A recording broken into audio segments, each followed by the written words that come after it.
আপোনালোকে স্বাগতম জনাই আৰম্ভ কৰিছোঁ আজিৰ এই ভিডিঅ'। এই ভিডিঅ'ত আগবঢ়াইছোঁ কেইটামান প্ৰশ্ন উত্তৰ আৰু এনে প্ৰশ্ন উত্তৰ শিতান যদি আপোনালোকে মোৰ চেনেলত পাব বিচাৰে তেনেহ'লে কমেণ্ট বক্সত কমেণ্ট কৰিব আৰু লাইক কৰিব। তেনেহ'লে আমি আৰম্ভ কৰোঁ আজিৰ প্ৰথম প্ৰশ্নটো হৈছে অসমীয়া সাহিত্যত বিজ্ঞান বিষয়ক প্ৰথমখন গ্ৰন্থ আকাশ ৰহস্যৰ স্ৰষ্টা কোন? অপশ্যন কেইটা দিছোঁ মই।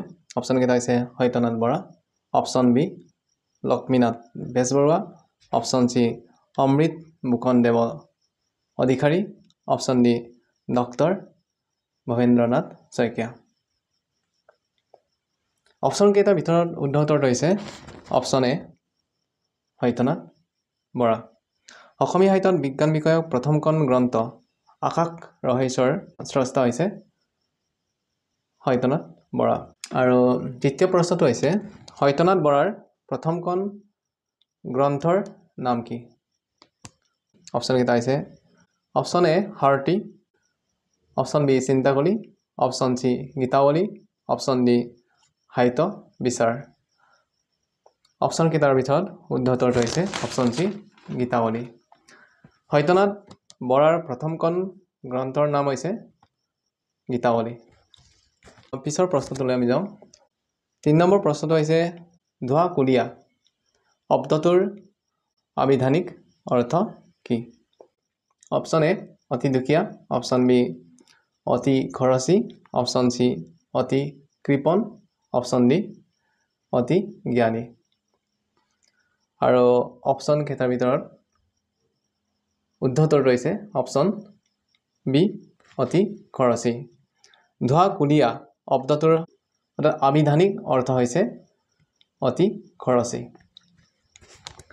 পিছৰ প্ৰশ্নটো হৈছে কুৱেশ্যন নম্বৰ 4, 4 নম্বৰ প্ৰশ্নটো হৈছে পদ্মনাথ গোহাঞিবৰুৱাৰ আত্মজীৱনীখনৰ নাম কি? অপশ্যন কেইটা হৈছে অপশ্যন এ মোৰ জীৱন সোঁৱৰণ, অপশ্যন বি জীৱনৰ দিশ আৰু বাণী, অপশ্যন চি মোৰ সোঁৱৰণি আৰু অপশ্যন ডি হৈছে জীৱন বৃত্তান্ত। আৰু অপশ্যন কেইটাৰ ভিতৰত শুদ্ধ উত্তৰটো হৈছে অপশ্যন চি মোৰ সোঁৱৰণি। পদ্মনাথ গোহাঞিবৰুৱাৰ আত্মজীৱনীখনৰ নাম হৈছে মোৰ সোঁৱৰণি। পিছৰ প্ৰশ্নটোলৈ যাওঁ আমি। পিছৰ প্ৰশ্নটো 5 নম্বৰ প্ৰশ্ন। গাঁওবুঢ়া, টেটোন তামুলী, জয়মতী, গদাধৰ, সাধনী আদি নাটকৰ স্ৰষ্টা কোন? অপশ্যন কেইটা হৈছে option A Padmanath Gohainbarua, option B Lakshminath Bezbaruah, option C Rajanikanta Bordoloi, option D Atul Chandra Hazarika. আৰু অপশ্যন কেইটাৰ ভিতৰত শুদ্ধ উত্তৰটো হৈছে অপশ্যন এ পদ্মনাথ গোহাঞিবৰুৱা। গাঁওবুঢ়া, টেটোন তামুলী, জয়মতী, গদাধৰ আৰু সাধনী আদি নাটকৰ স্ৰষ্টা হৈছে পদ্মনাথ গোহাঞিবৰুৱা। পিছৰ প্ৰশ্নটো হৈছে অসম সাহিত্য সভা কিমান চনত স্থাপিত হৈছিল? অপশ্যন কেইটা হৈছে 1915 চনত, অপশ্যন বি 1916 চনত, অপশ্যন চি 1917 চনত, অপশ্যন ডি 1919 চনত। অপশ্যন কেইটাৰ ভিতৰত শুদ্ধ উত্তৰটো হৈছে অপশ্যন চি 1917 চনত।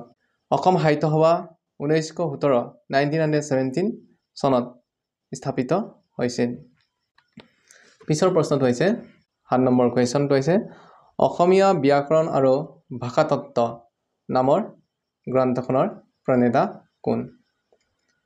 ইয়াৰ অপশ্যন কেইটা হৈছে option A Satyanath Bora, option B Kaliram Medhi, option C Golokchandra Goswami, option D Upendranath Goswami. আৰু অপশ্যন কেইটাৰ ভিতৰত শুদ্ধ উত্তৰটো হৈছে অপশ্যন বি কালিৰাম মেধি। অসমীয়া ব্যাকৰণ আৰু ভাষাতত্ত্ব নামৰ গ্ৰন্থখনৰ প্ৰণেতা হৈছে কালিৰাম মেধি। প্ৰশ্ন 8, কুৱেশ্যন নম্বৰ 8, জীৱৰ ক্ৰমবিকাশৰ তত্ত্বৰ মূল বিজ্ঞানীগৰাকী কোন? অপশ্যন কেইটা হৈছে option A Thomas Alva Edison, option B Michael Faraday, option C Newton, option D Darwin. আৰু অপশ্যন কেইটাৰ ভিতৰত শুদ্ধ উত্তৰটো হৈছে অপশ্যন ডি ডাৰউইন জীৱৰ ক্ৰমবিকাশৰ তথ্যৰ মূল বিজ্ঞানীগৰাকী হৈছে ডাৰউইন পিছৰ প্ৰশ্নটো হৈছে ইনিট নামৰ মহাকাব্যৰ ৰচয়িতা কোন অপশ্যন কেইটা হৈছে Virgil option B Homer option C Kalidas আৰু অপশ্যন ডি হৈছে সক্ৰেটিছ ইনিট নামৰ মহাকাব্যৰ ৰচয়িতা হৈছে অপশ্যন এ ভাৰ্জিন আৰু আজি সেই ইটানত প্ৰশ্ন ইটানত আপোনালোকলৈ এটা প্ৰশ্ন আগবঢ়াইছোঁ এই প্ৰশ্নৰ উত্তৰ আপোনালোকে কমেণ্ট বক্সত লিখি জনাব পাৰে আৰু এই প্ৰশ্নটো হৈছে ডক্টৰ প্ৰফুল্ল দত্ত গোস্বামীৰ আত্মজীৱনীখনৰ নাম কি অপশ্যন কেইটা দি দিছোঁ ইয়াৰ অপশ্যন কেইটা হৈছে অপশ্যন এ জীৱন জীৱন বৰ অনুপম অপশ্যন বি